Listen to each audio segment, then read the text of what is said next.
আসসালামু আলাইকুম ভিউয়ার্স, হেশেল ঘরের আরও একটি নতুন রেসিপি দেখার জন্য আপনাদের সবাইকে আমন্ত্রণ জানাচ্ছি। আজকে আমি আপনাদেরকে ভুট্টার দানা দিয়ে পপকর্ন তৈরি করে দেখাবো। আর এই পপকর্ন তৈরি করতে কিন্তু আমাদের খুব বেশি সময় লাগছে না, মাত্র 2 মিনিটেই আমরা পপকর্ন তৈরি করে ফেলতে পারবো। তাহলে চলুন আমার পপকর্ন তৈরি করার ঝটপট রেসিপি আপনাদের সাথে একবার শেয়ার করে নেই। পপকর্ন তৈরি করার জন্য আমাদের প্রধান উপকরণ হলো ভুট্টা।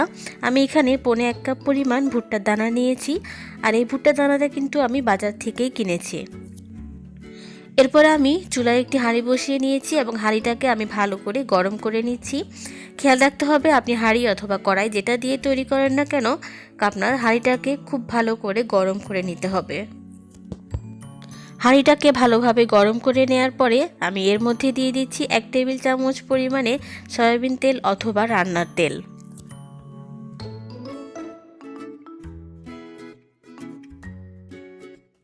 তেল ভালো করে গরম হয়ে গেলে এর মধ্যে আমি ভুট্টার দানাগুলো দিয়ে দিচ্ছি।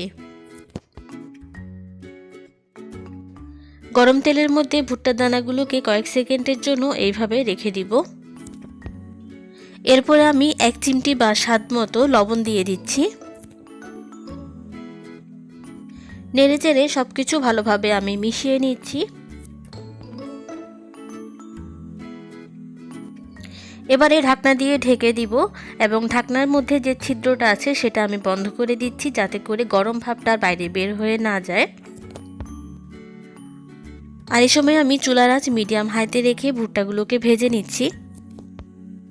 অবশ্যই ঢাকনা দিয়ে ঢেকে ভুট্টাগুলোকে ভেজে নিতে হবে, নয়তো ভুট্টাগুলো বাইরে ছিটকে পড়বে। ঢাকনা দিয়ে ঢেকে 1.5 থেকে 2 মিনিট রেখে দিলেই আমাদের পপকর্নগুলো তৈরি হয়ে যাবে।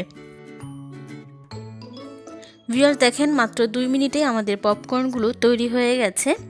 এবার আমি পপকর্নগুলোকে চুলা থেকে নামিয়ে আপনাদেরকে পরিবেশন করে দেখাচ্ছি। ভিউয়ার্স দেখেন, কত সহজেই পপকর্ন তৈরি হয়ে গেল। বাইরে থেকে পপকর্ন কেনার এখন আর কোনো প্রয়োজন পড়বে না। আপনারাও এই রেসিপি ফলো করে বাসায় খুব সহজে পপকর্ন তৈরি করতে পারবেন। পপকর্ন স্ন্যাক্স হিসেবে ছোট বড় সকলেই অনেক পছন্দ করে।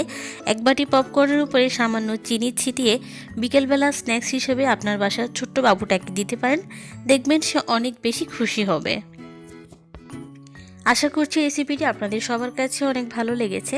ভালো লাগলে বেশি বেশি করে শেয়ার করে দেবেন, আর আমার চ্যানেলটি সাবস্ক্রাইব করতে ভুলবেন না। নতুন কোনো রেসিপি নিয়ে আবারও হাজির হব খুব শীঘ্রই। সেই পর্যন্ত আমি বিদায় নিয়ে নিচ্ছি। আল্লাহ হাফেজ।